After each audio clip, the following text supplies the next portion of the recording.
Good morning. You are watching News X. Now, the United States and Israel have entered a major war with Iran after they launched a joint operation on the West Asian nation. The strikes killed 40 of Iran's top leaders and army commanders, including the supreme leader Ayatollah Ali Khamenei and defense minister, chief of army staff and IRGC's chief commander. Iran has retaliated sharply, targeting strikes in UAE, Bahrain, Qatar and Kuwait, hitting key US military infrastructure, including the US 5th Fleet Command in Bahrain. Now, another key Middle East power has joined in, with Hezbollah launching strikes against Israel, followed by IDF labeling 53 Lebanese cities as unsafe as they are set to target Hezbollah.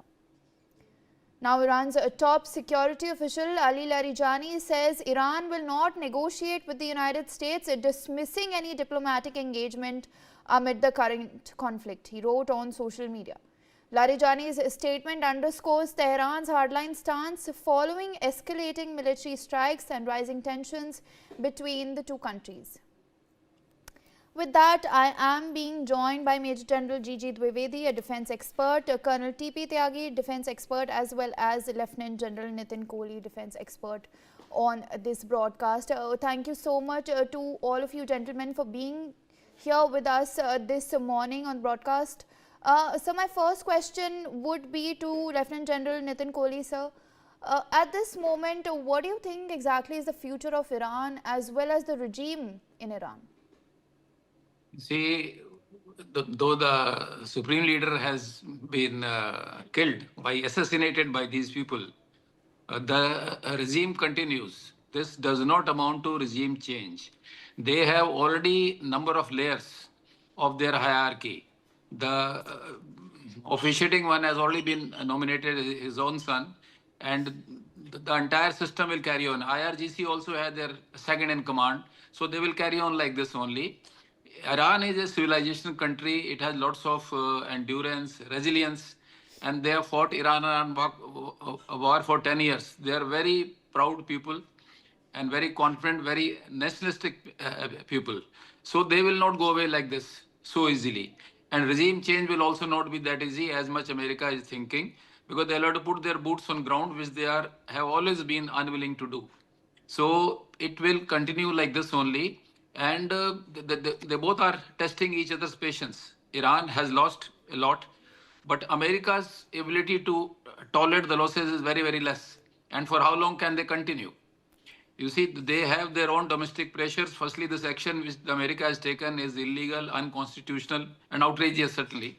So from his own Congress side, he's experiencing pressure. His own MAGA base is also against him in this, that he had come to power saying that he will stop the wars, whereas he is initiating new and new wars.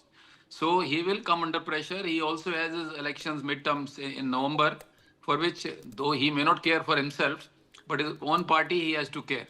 And also, as the war carries on, the prices of oil, gold, silver, they will go up.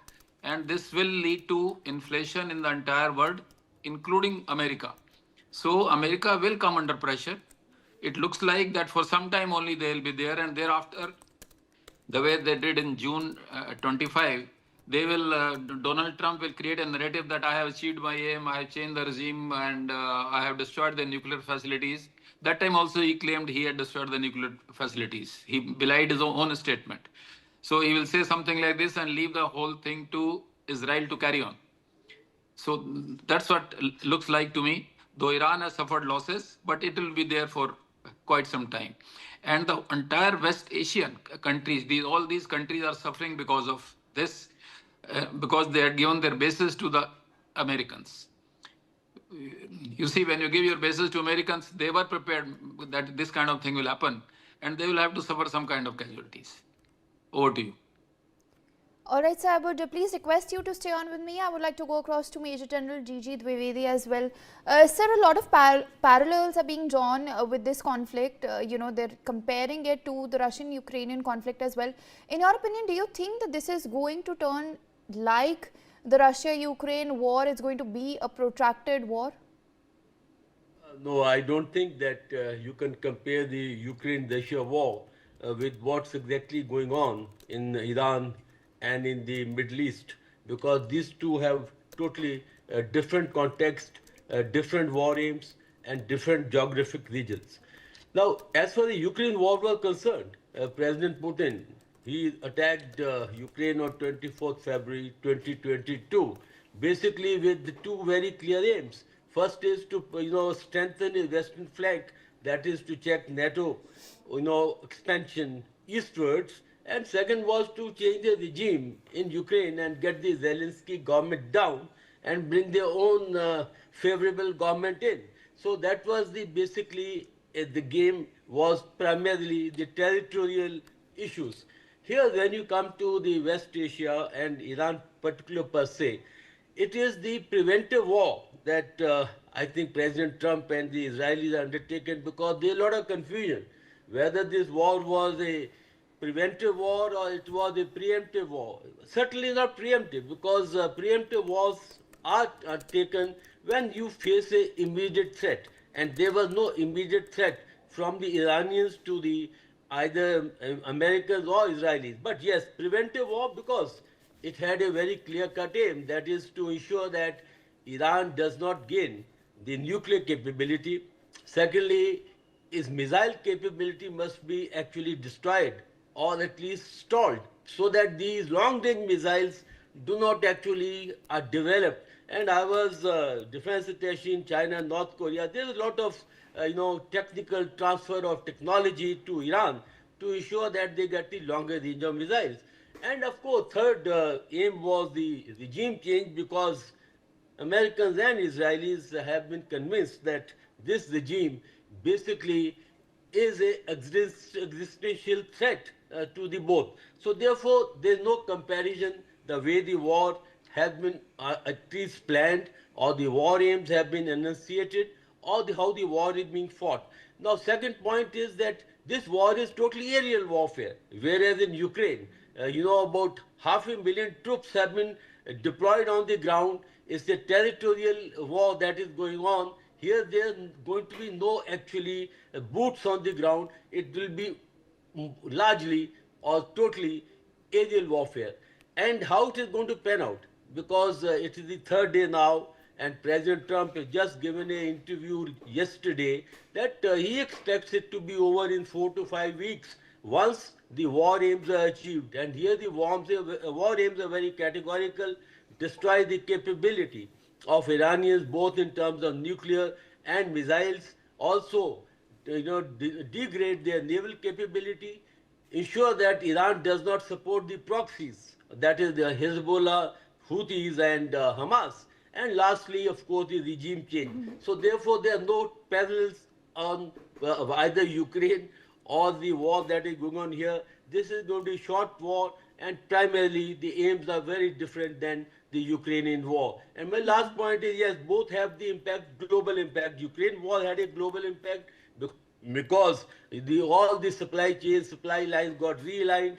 But here also, there could be a fallout because, after all, the Strait of Hormuz is very, very critical. It's a very important waterway, and about 30% of the global oil flows through this. So therefore, if Iranians do undertake an operation or do undertake actions to block Strait of Hormuz, then obviously this is going to be a very critical issue as far as the oil supply chain are concerned, as it is as on today. There is oil escalation, crude oil prices have gone up by 10%. So all I can say is that there is no parallel between the two wars. This war is totally undertaken with different war aims, different objectives, and expected that it will be over in next 3 to 4 weeks once the Israelis and Americans have achieved their aims, and they are very clearly stated. Mega. All right, sir, please do stay on with me. I'm also being joined by Ambassador Pradeep Kapoor, who is a former diplomat on the broadcast. Thank you so much for being with us here, sir, this morning. Sir, would you concur with the assessment that the United States as well as Israel at the moment are looking at regime change within Iran? Yes, Meda, that is the goal, that is the aim. And I think what we have to see is, after the regime change, how to stabilize that regime, how to make it focus on the requirements of the development of Iran and the people also, because they have undergone a long period of suffering. and there has been, huge amount of difficulties which they have to face. Inflation has been very high. So I think it is they deserve some peace also, and they deserve to have a life where it is not just focused on terrorism, on creating geopolitical and geostrategic challenges for the world and for their neighbors, and not being in China's side in terms of two-way support to each other. So all those aspects will have to be considered when they format their next leadership in Iran, and how they are going to proceed ahead with democracy and not with this autocracy of the mullahs. Thank you, Meda. Please do stay on with me. Now, a US Air Force F-15 strike Eagle fighter jet crashed in Kuwait during a recent incident that has raised concerns amid rising tensions in the Gulf region. The pilot managed to eject from the aircraft before impact and was later seen on the ground. Take a look.